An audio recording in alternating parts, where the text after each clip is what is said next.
질문을 이제 같이 한번 해볼 건데, 안녕.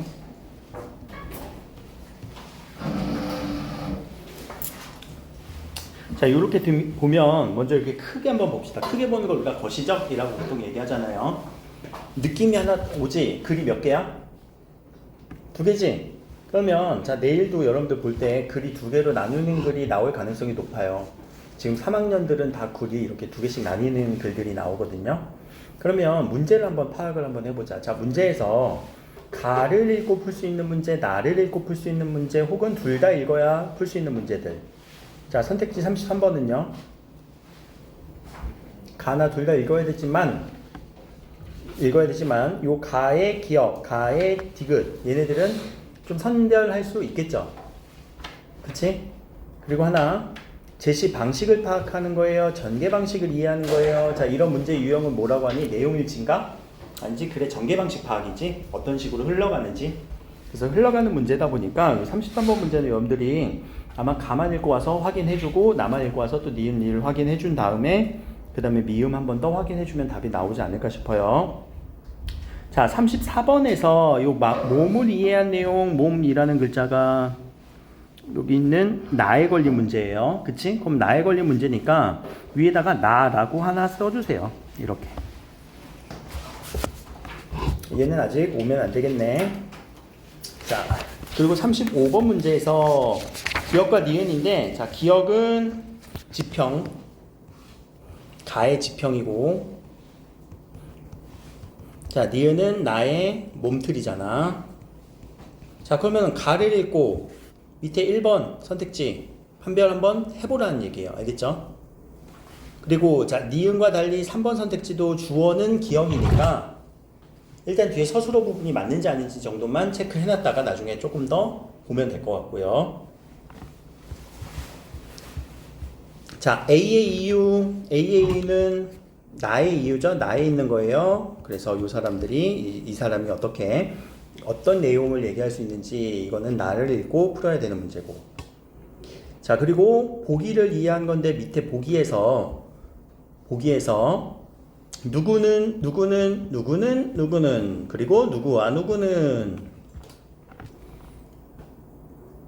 보통 이런 거는 어떤 학자들의 견해, 그 사람들의 관점으로 우리가 해석하는 문제니까 이것도 가를 읽고 후설이라는 사람의 이름이거든요.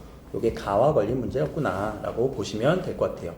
가를 읽고 나서는 뭔가 하나가 딱 풀리는 느낌은 없네. 그래도 한번 우리가 검토해 볼 수 있겠지. 알겠죠?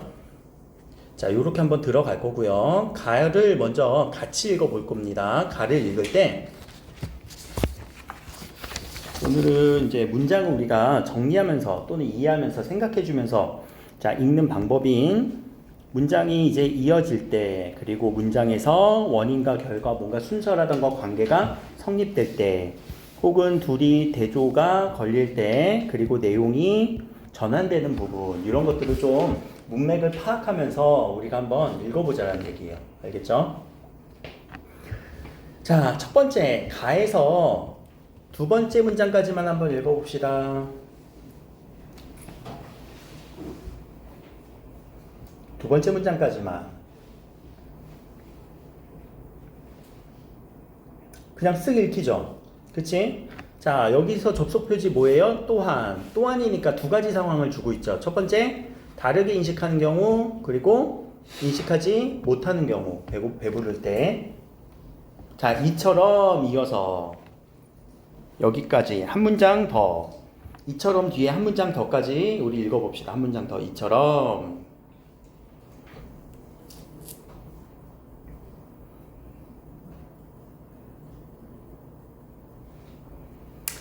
한 문장 더 읽었는데 딱히 내용이 없는 느낌일 거예요. 그러지 않니? 봐봐. 이처럼 동일한 대상에 대해서도 인식이 다를 수 있다. 이거 앞에 있는 내용 똑같이 한 번 더 재진술해 준 거지. 그쵸? 근데 그거에 대해서 후설이라는 사람은 설명했대. 근데 어떻게 설명했대요? 과정. 파악하는 그 과정. 대상의 의미를 파악하는 과정을 통해서 설명하려고 했대요. 아, 그럼 이제 후설의 설명에 대해서 우리에게 내용을 전달하겠구나. 근데 그것은 어디에 초점이 맞춰 있어야 돼요? 대상의 의미 파악하는 과정. 이게 여기서의 여기까지의 핵심 부분이라고 볼 수 있어요. 대상을 인식할 때 그것에 대한 의미를 우리가 인식하는 그 과정에 좀 집중해서 보는 이 사람의 설명. 그럼 그 설명에 대한 어떤 특징적인 내용들이 뒤에 이어지겠죠? 자, 그걸 우리가 추측하면서 여기 끝까지 한번 읽어봅시다.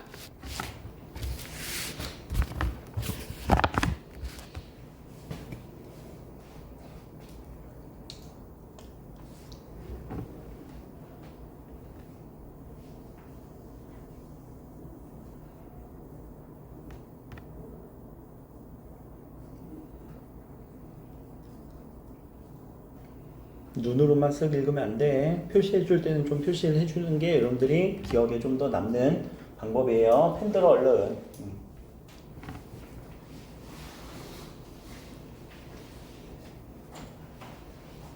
그리고 문장 정리를 하면서 읽어줘야 돼요.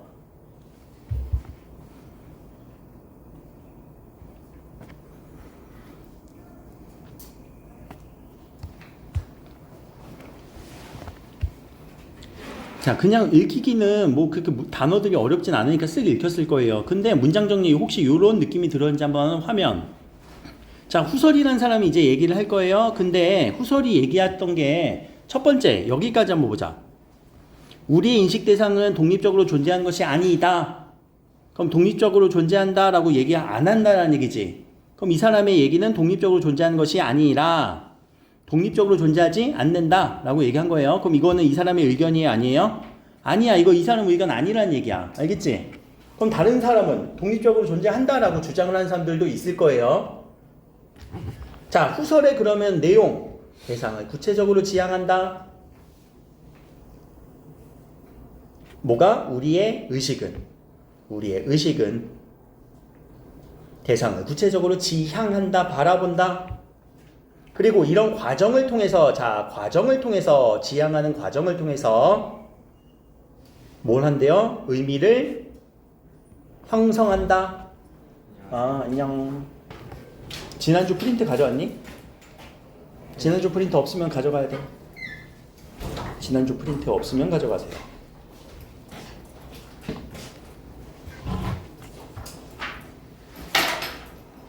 자, 그러면 요 지금 상황을 우리가 이거 순서거든요. 지금 제가 앞에서 얘기했던 이렇게 화살표 관계로 뭔가 정보 간의 관계 순서가 나타났다라고 혹시 읽으면서 느껴졌니? 안 느껴졌어? 다시 한번 읽을까? 여기까지? 대상을 구체적으로 지향하며가 먼저죠. 대상에 대한 지향이에요. 지향이 되면 의미를 형성한다. 그치? 누가? 우리의 인식은.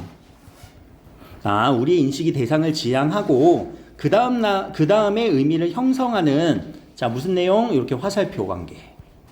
정보 간의 순서 관계가 파악돼야 돼요. 그럼 대상을 지향하지 않으면요? 대상을 지향하지 않는다라는 얘기는 뭐니? 대상을 지향하지 않는다. 더 쉽게 얘기해보자.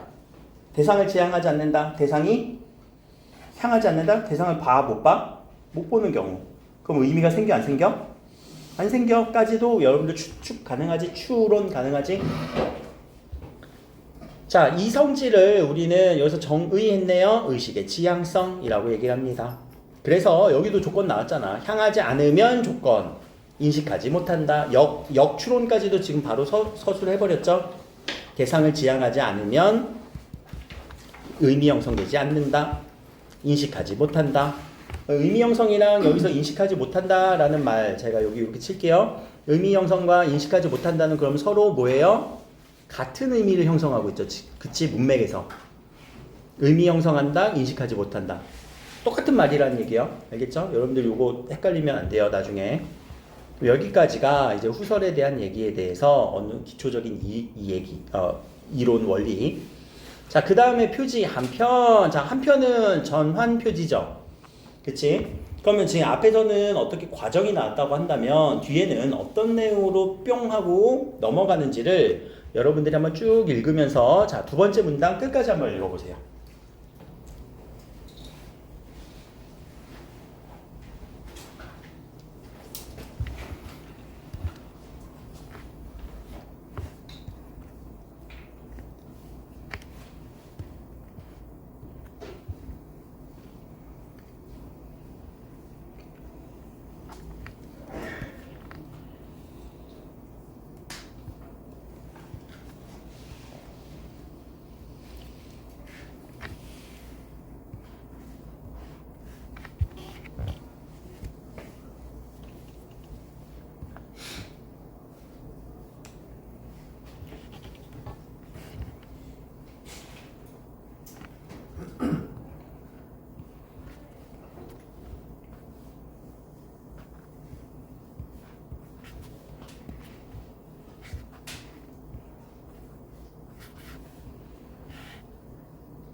자, 여기 내용 다 읽었니? 이 정도? 이 정도 시간 걸리면서 정리하면서 바로 툭툭툭. 그럼 자, 한편 내용이 이제는 그 과정에 대해서 얘기하는 게 아니라 그 과정에 영향을 끼치는 요인들에 대해서, 요건들에 대해서 얘기를 했죠. 그 요건 첫 번째, 두 번째, 시간과 공간. 시간과 공간. 근데 여기서 왜냐하면 이라는 표지는 뭐예요? 화살표가 뒤에서 앞으로 와야 돼요. 왜? 그것 때문에, 그것 때문이다. 그 결과다. 그럼 왜 영향을 준대? 왜 영향을 준대? 왜냐하면 뒷부분 반복. 또 함께 인식되니까. 반복과 함께 인식되니까 공간 그리고 시간 이런 것들이 영향을 준다. 자, 그리고 나서 이제 끊어야 되겠죠? 후설에 따르면 이렇게 뭔가 누적되고 반복되고 계속 쌓아가는 것을 뭐라고 했어요? 지평. 그리고 지평이란 인식하는 대상만 얘기하는 것이 아니라 거기에 그래 시간과 배경 이런 것까지도 같이 인식을 한다는 얘기였죠. 그리고 하나에 뭐가 드러났어요? 예시가 드러났죠. 친구를 바라보는 예시. 그럼 친구를 저 멀리서만 바라봐도 야 누구라고 소리치지. 근데 가서 보면 아닌 경우도 있어. 근데 소리칠 수 있는 이유는 뭐야? 그 사람에 대한 지평이 쌓였기 때문이다 라고 볼 수 있어요. 그럼 지평에 대한 특징을 또 얘기했지. 사람마다 같다 다르다? 다르다. 왜? 경험이 다르기 때문에. 그래서 다른 지평을 갖게 된다. 그리고 인식의 주체는 이 지평을 바탕으로 의미를 파악하게 된다까지. 그 과정 원리를 또 설명을 하고 있었네요. 마지막. 자, 마지막 문단 읽고 나서 가에 걸린 부분만 빠르게 가서 문제 체크 한번 해보세요. 알겠지?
아까 체크했던 문제들, 가를 읽고 풀 수 있는 문제들만 여러분들이 가서 확인하는 거예요. 그러니까 33번 문제 같은 경우는 1번, 3번 선택지, 35번 같은 경우는 1번, 3번 선택지, 그리고 37번은 1번, 2번 선택지. 문제가 확 풀리지는 않을 수도 있어. 근데 맞는지 아닌지만 여러분들이 빨리 체크.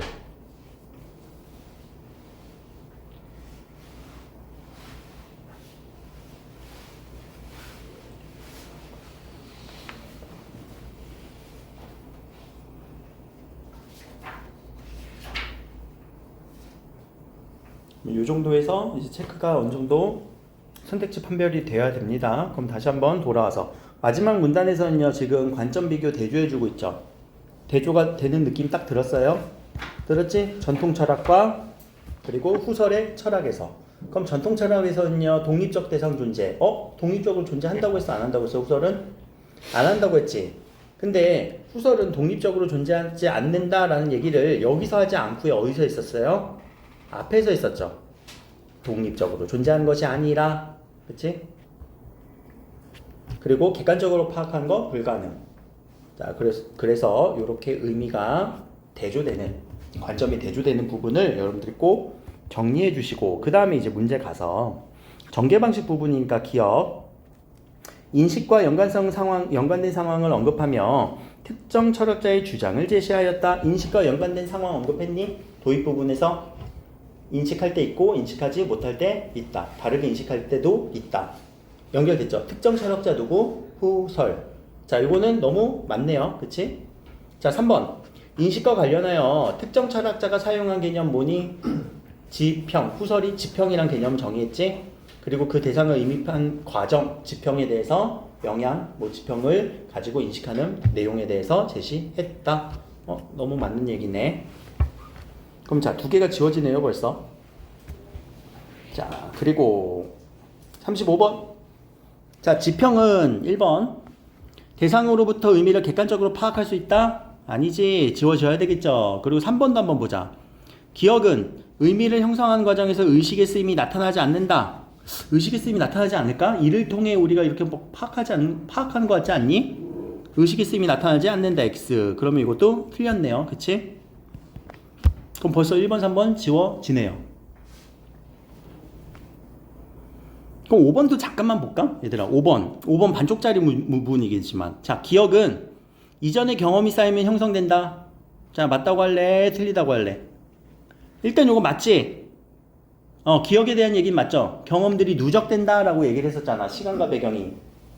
그럼 자, 5번 선택지, 요 35번의 5번 선택지는 일단 반은 맞았어요. 그거까지 판별해 줄 수는 있잖아. 그쵸? 자, 넘어가서 이 36번 안 되고, 자, 37번에서 보기.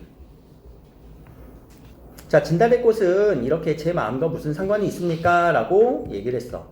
자, 사물은 제 마음과 상관없이 존재한다고 생각합니다. 라고 얘기를 하네요. 제자가. 그런데 스승님이, 야, 그대가 이 꽃을 보기 전에 이 꽃은 그대의 마음에 없었지만, 그대가 와서 이 꽃을 보는 순간 이 꽃의 모습은 그대의 마음에 분명해진 것이라네 라고 얘기를 했다. 인식이 된 것이라네 라고도 볼 수 있겠네. 자, 그 내용을 가지고 1번. 제자가 꽃의 이름이 진달래꽃임을 알고 있는 것에 대해 여기까지만 끊고, 진달래꽃이라는 것을 알고 있어요. 그의 지평이 작용했다라고 생각할 수 있다. OX. 지평이라는 건 뭐라고? 경험의 누적. 그럼 진달래꽃이라는 이름을 이미 알고 있다는 건 경험의 누적이지. 자, 그러면 이거는 적절하지 않는 거 찾는 거니까 얘도 지워질 수 있겠네요. 자, 2번. 후설은 사물의 마음과 상관없이 존재한다고 말하는 제자와, 제자는 그렇게 얘기했지? 저랑 상관없이 존재해요. 무슨 소리냐? 그건 아니다 라고 얘기했지. 독립적으로 존재하는 것은 아니다 라고 생각을 하겠지? 스승의 말처럼. 그치? 자, 근데 여러분들 요거 선택지 이렇게 정리해야 돼. 후설은 의식의 대상이 서로 독립적으로 존재하는 것은 아니라고 생각하겠군. 이렇게 한 지문이고요. 사물이 마음과 상관없이 존재한다 말하는 제자와 달리 이렇게 부사절로 정리를 해줘야 돼요. 이거는 이렇게 이렇게 읽어줘야 돼. 알겠지? 그냥 쓱 읽지 말고. 그래서 빨간색 부분부터 여러분들이 보면 후선이 이렇게 얘기할 수 있겠네. 그리고 제자와 다르겠네 라고 얘기까지. 그러니까 두 번 생각을 해줘야 돼요. 그러면 얘도 지워지네요. 역시 근데 답이 하나도 안 나오냐? 너무 치사한데? 그럼 이제 우리는 나를 읽고 남은 부분들을 문제를 훅 풀어주면 되겠죠. 갑시다 이제. 자, 나의 첫 번째 요 문단. 그럼 요 문단은 같이 읽을게요. 우리 처음에 틀만 독서를 할 때는요, 첫 문단, 두 번째 문단까지는 진짜 꼼꼼하게 잘 읽어줘야 돼요. 그거 연습을 시킬 거니까. 자, 첫 번째 문단. 한번 자전거를 배우고 나면 오랫동안 쉬었다 하더라도 쉽게 다시 탈 수 있다 라고 하는 뭘 들었어요? 예시 들었네요. 마치 몸 자체가 자전거 타기에 관한 지식을 내재한 듯 느껴진다. 이때 궁금해하고 있네. 야, 이거 배운 거는 나의 의식이 배운 거니 아니면 몸이 배운 거니? 질문하고 있어요. 자, 끊고. 왜? 전통 철학에 대한 얘기 또 하고 있죠. 그럼 전통 철학은 앞에서 얘기했던 거랑 똑같아요. 의식과 신체는 독립되어 있고 의식이 신체의 객관적 세계를 인식한다고 보았다. 의식이 객관적 세계를 인식한다고 보았다. 근데 그 뒤에 메를로 퐁티 이 메시 아저씨는 이거를 반대하고 있죠. 뭐라고 반대하고 있어요? 신체를 통해 세계를 지각할 수 있다고 말한다. 까지 끊고, 잠깐만. 그러면 이거 관계를 오른쪽에다 살짝만 정리해 두자. 자, 전통은 순서가 어떻게 된다고? 의식 먼저, 그리고 객관적 세계 인식. 근데 요 메시 아저씨는 아니야. 이거는 신체가 먼저, 그리고 신체를 통해 세계 지각. 근데 똑같은 말 아니니 이거? 객관적 세계를 인식한다, 세계를 지각한다. 똑같은 말인데 이렇게 다르게 쓴 이유는 좀 그럴듯하게. 다르죠? 그러니까 출발점이 달라요 지금. 자, 그에 의하면 신체, 즉 몸. 신체를 또 뭐라고 얘기했어? 몸. 의식과 결합하여 있는 신체가 된 의식이다. 자, 신체의 특징, 몸의 특징 뭐예요? 의식과 이미 얘는 결합되어 있다. 의식이 포함되어 있다라고 보시면 되겠죠? 그러면 전통 철학에서는요, 의식과 신체는 독립.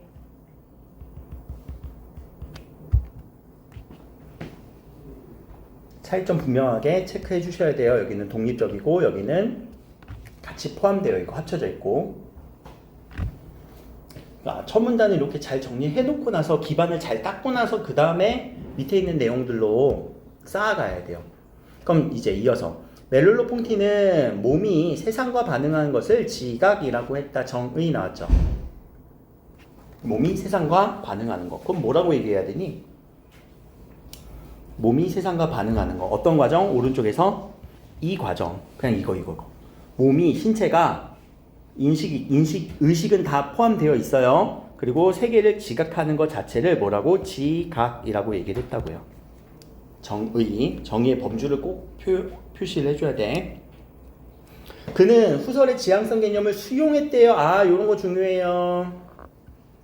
왜? 앞에 있는 내용과의 동일성이 생기니까. 그래서 몸이 지향성, 그럼 앞에서의 지향성이란 개념은 뭐였니? 어떤 대상을 인식할 때, 그치? 그 인식함의 여부에 따라서 우리가 의미가 생성되고 안 되고. 그래서 몸이 지향성을 지니고 있다. 그럼 차이점도 있니? 후설과의 차이점? 후설과의 차이점은 뭐야? 자, 후설에서 차이점 여기 앞에. 후설은 인식이 대상을 지향한다. 근데 멜룰로 퐁티는 몸이 먼저 지향한다. 그 부분이 좀 차이점이 있죠. 자, 지금 읽을 때도 그냥 쓱 읽지 말고 이거 무슨 차이점이 있을까? 같다는 거는 비슷하지만 그래도 차이점이 있을 거 아니야. 그쵸? 그래서 이 부분이 조금 차이점이 있네요. 자, 늘 집에 방치되어 있던 자전거도 우리 몸이 지향함으로써, 자, 요런 표현 뭐니? 의로써 인과예요. 인과관계예요. 우리 몸이 지향을 하니까 지각이 됐고요. 그리고 의미가 생깁니다. 그럼 이 사람이 얘기하는 거, 우리 몸이 지향을 했다는 얘기지. 몸의 지향. 후설은 인식의 지향 달라요. 의식의 지향. 그쵸? 자, 그렇다면이라는 표지도 한번 생각해 보자. 얘들아, 그렇다면이라는 느낌은 맨 처음에 제가 얘기했던 것처럼 이어지는 느낌, 어떻게 이어지는 느낌이야? 대조야? 반대가 될까? 그러면 뭔가 더 자세하게 설수를 하는 걸까? 여기 봐봐. 뒤에 몸에 의한 지각은 어떻게 이루어질까? 그렇다면 이건 어떻게 이루어질까? 더 상세하게 들어가겠다는 얘기죠. 그치? 지금 여기서 분명히 몸이 혹은 여기가 의식이 다른 색깔로 적을게요. 자, 신체. 이거는 다른 말로 몸이라고도 한데 얘는 특징이 뭐예요? 의식과 결합되어 있는 거예요. 근데 이 친구가 지향함으로써, 그치? 그리고 그 대상을 우리가 지각하는 거예요. 그러면서 의미가 생성되는 거죠. 이 얘기를 먼저 여기서 제시해주고 나서 그 다음에 이 몸에 의한 지각, 이 몸에 의한 이 지각을 과정을 얘기하겠다는 좀 더 세분화된 내용으로, 자세한 내용으로 들어가고 있어요. 그러니까 이런 한 문장도 그냥 쓱 읽히겠지만 여러분들 그냥 이거 쓱 읽히잖아. 근데 그것에 대한 의미, 이 문장이 나한테 뭘 지금 제시하려고 하는 걸까? 라는 의미를 생각하면서 읽어줘야 돼, 항상. 자, 그러면은 여기까지는 저랑 이제 했고, 여기까지 이제 마지막 끝까지 여러분들이 한번 또 정리하면서 오른쪽 가서 문제를 한 번 더 확인. 그러니까 초반부에 제가 꼭 공들여서 같이 해줄 거예요. 초반부에. 알겠지?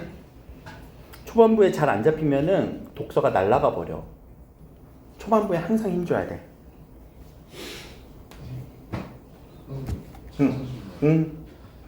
자, 남은 지문 읽고요. 오른쪽에 이제 판별 안 된 문제들, 선택지들 다 답을 한번 찾아봅시다.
응, 얼른.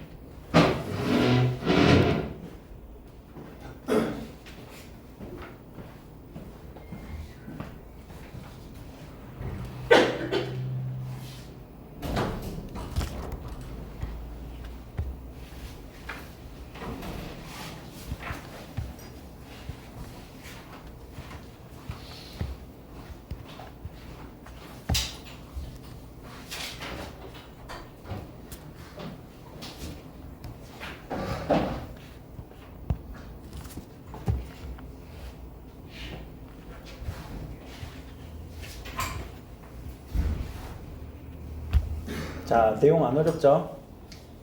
니?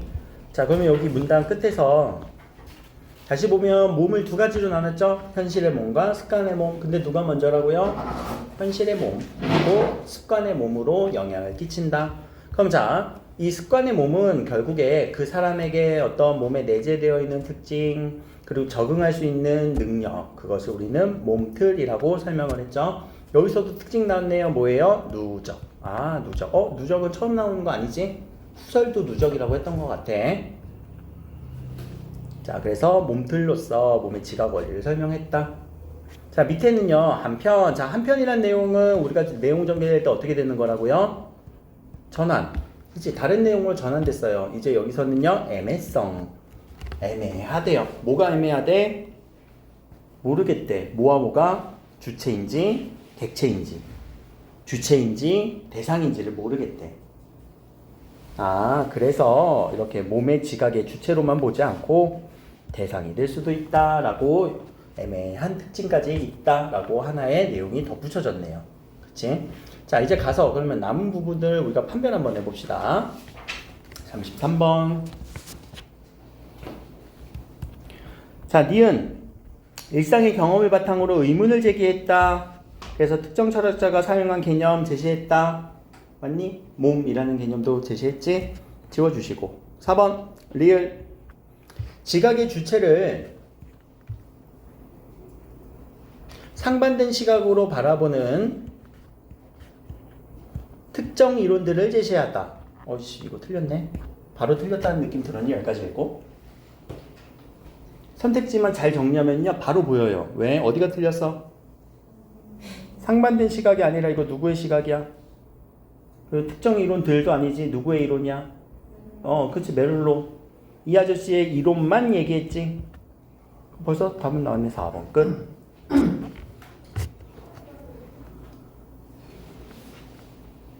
자, 문장 정리할 때요. 항상 주어와 첫 번째 여러분들 꼭 기억해 주세요. 자, 주어에 대한 주어 부분과 서술어 부분이 이게 일치해야 돼요. 이거는 내용 일치잖아. OX. 근데 두 번째 여러분들이 놓치는 부분이 뭐냐면 지금 여기처럼 상반된 시각으로 바라보는 특정 이론 할 때 이 부분을 우리는 문장 성분 뭐라고 얘기하니? 뭐뭐 하는 뭐. 그렇지, 관용어 부분이에요.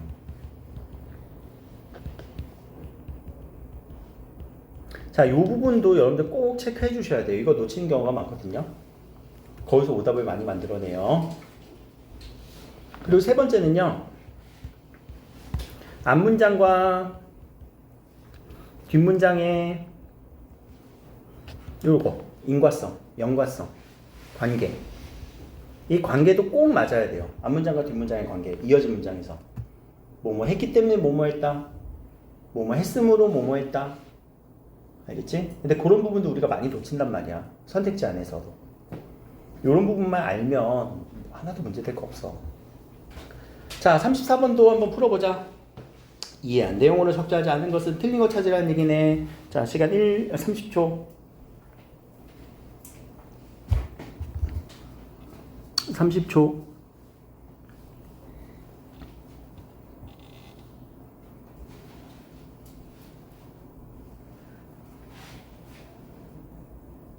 답은 몇 번?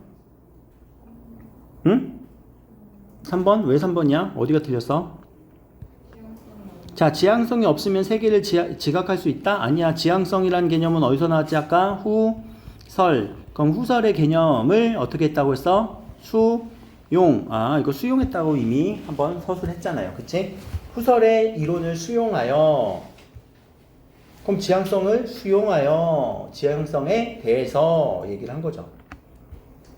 자, 35번 문제 2번, 4번, 5번 남았네요. 자, 2번. 시간이 흐르더라도 변하지 않는다. 몸들이 시간이 흐르더라도 변하지 않아? 이거 누적된다고 했지? 틀렸네. 자, 기억과 달리 니은은 상황에 대해서도 의미를 파악할 수 있게 된다. 다양한 상황에 대해서 의미를 파악할 수 있다, 없다. 일단 OX. 몸틀은 의미 파악할 수 있게 해준다. 다양한 상황에 대해서. 마지막에 그 몸틀에 대한 기능, 역할 나올 때 두 번째 문단에서. 안 보였어? 다시 여기 몸틀은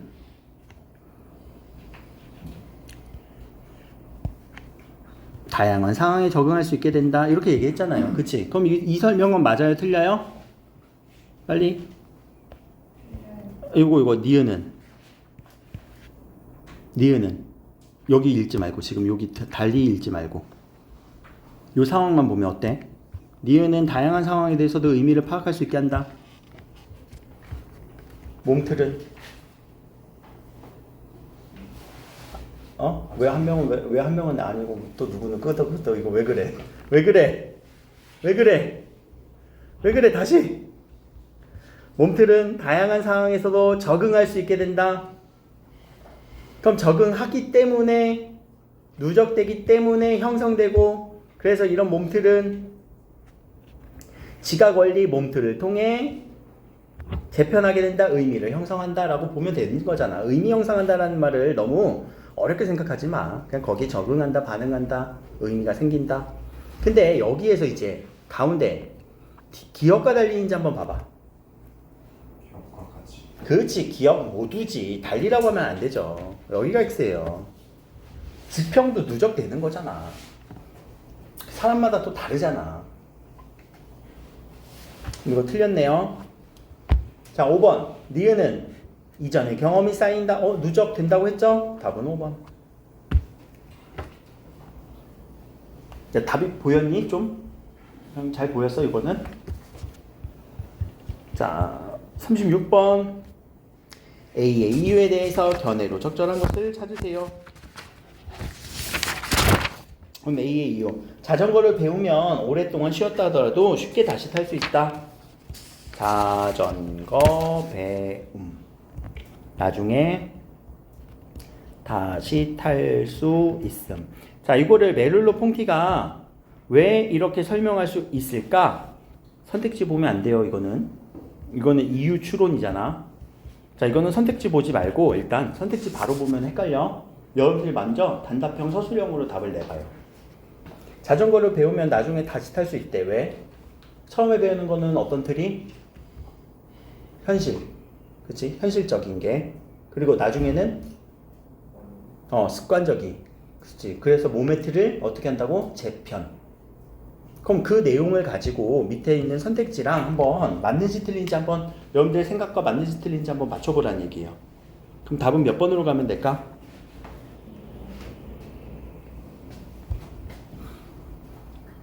몇 번? 2번이지. 이거 습관적 몸해증 형성했다. 몸틀을 형성했다. 이렇게 되면 되겠죠? 그럼 습관적 몸해증을 우리가 다른 말로 바꿔버리면 틀릴 수도 있지. 무슨 말로 바꿔보면 틀려? 그렇지. 현실적 몸해증으로 바꿔버리면 이거는 완전히 틀린 답이 돼버리는 거예요. 자, 이제 3번, 4번, 5번 남았네요. 밑에. 3번 선택지, 4번 선택지, 5번 선택지 얼른 읽고 답을 찾아보세요. 찾았니? 3번 한번 볼게. 자, 퐁티는 제자가 꽃을 지각하는 동시에 꽃으로 인해 변화가 생겼다는 스승의 말에 동의하겠군. 꽃으로 인해 변화가 생겼다. 스승의 말에 동의하겠군. 메를로 퐁티는 왜? 왜?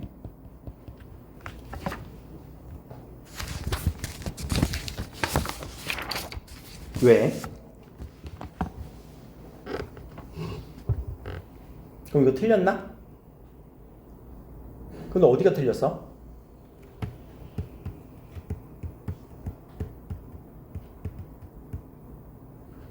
찾아지니? 야, 모르겠으면 세모. 되게 어렵네. 그치? 그럼 자, 4번 선택지는 봄으로써 꽃의 모험이 마음에서 분명해진 것이라 생각하는 스승과 달리 몸의 지각과 상관없이 의식이 독립적인 세계를 인식한다고 보겠고. 지금 무슨 말이야? 메를로 퐁티는 자, 주어 부분, 서술어 부분 뭐고? 몸의 지각과 상관없이 의식이 독립적으로 세계를 인식한다고 생각하겠군. 이렇게 얘기할 수 있니? 메를로 퐁티는? 안 되지. 일단 그럼 여기서 완전히 틀려버렸네요. 그쵸? 그럼 답은 4번이네. 그런데 우리한테 중요한 거는 뭐예요? 왜 3번이 옳은 걸까? 왜 3번이 옳은 걸까? 생각을 한번 해보자. 지각하는 동시에 변화가 생겼다. 그 꽃으로 인해. 자, 내가 지각하는 거죠. 그치? 근데 꽃으로 인해 나에게 변화가 생겼다. 그에게 변화가 생겼다. 이거는 우리 마지막 문단의 무슨 성? 어떤 특징? 애매성. 그래. 왜? 두 개 다 서로가 서로에게 영향을 끼칠 수가 있다라는 말을 지금 이렇게 바꿔버린 거야. 연결해 주세요. 그러니까 지금 여기서도 제자가 꽃을 지각한다 관계 뒤에 꽃으로 인해서 영향을 받는다. 누가? 그가, 제자가. 그럼 서로가 서로에게 영향을 미친다. 서로가 서로에게 관계가 있다. 이거 관계가 뭔가 애매하다 라는 내용까지 연결해주면 그렇게 어렵진 않은 거예요. 근데 지문에 있는 내용으로 설명을 안 하고 뭔가 서술의 그 느낌을 조금 달리하니까 우리가 바로 찾아지지 않잖아. 근데 생각보다 어렵진 않아요. 그러면 세모치고 항상 그 뒤에 다음 거 본 다음에 다음 거 진짜 틀린 부분 있으면 그게 정답이에요. 알겠지? 애매한 거 찍으면 안 된다. 오케이. 자, 여기까지가 이제 지문 읽을 때. 자, 지문 읽을 때 이렇게 가나 지문 나눠져 있으면 어떻게 하라고요? 하나씩 각기 봐. 알겠죠? 자, 그리고 나서 여러분들 지문 읽을 때 초반부에 어디에 집중? 첫 문단. 초반부에 첫 문단. 알겠지? 그리고 첫 문단, 두 번째 문단 초반부까지 거기에 집중. 거기에서 어느 정도의 정리가 잡혀 있어야 그 뒤에가 좀 쑥 익히는 느낌이 든단 말이에요. 우리가 글을 읽는다는 거는요, 블럭 쌓기랑 비슷해요. 그러니까 블럭을 쌓을 때도 여러분들이 첫 번째 블럭을 이렇게 쌓아놔야 그 위에 블럭을 또 쌓기가 편하잖아. 근데 여기 쌓았다가 저기 쌓았다가 여기 쌓았다가 하면은 글이 다 따로 논다는 얘기지. 알겠니? 그래서 한 방향으로 이렇게 가게. 혹은 쌓았다가 이쪽에 또 다른 블럭 쌓을 수 있어. 뭐만 잡혀 있으면, 기반만 튼튼히 잡혀 있으면. 알겠지? 그런 느낌으로 여러분들 글을 꼭 읽어줘야 된다라는 얘기입니다.